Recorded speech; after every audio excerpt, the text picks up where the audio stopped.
Tube Queen commercial. I'll move this other way so you can see.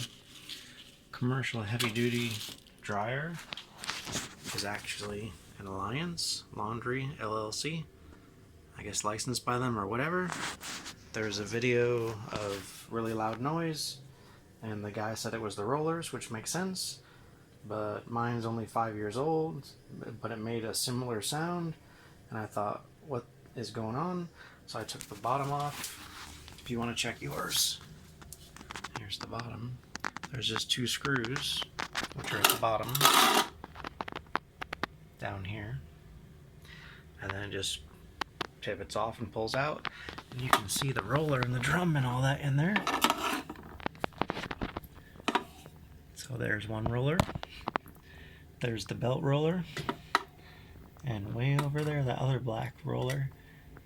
I spun them, they felt good, didn't make any noise. This belt roller felt good, belt looked okay, had no idea. So then I thought, well, that's what supports the back, what supports the front?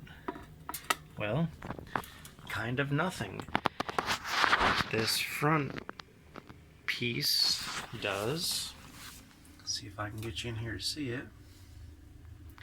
Where the drum meets the front piece, there's just a cloth, felt, whatever seal, it just rides on it.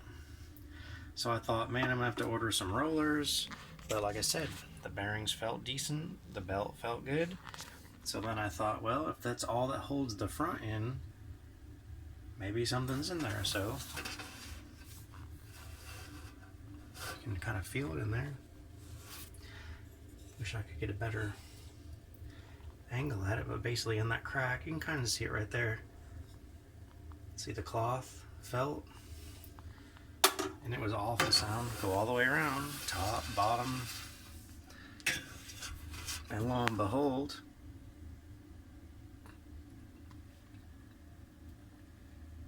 that was in between my seal, making the noise.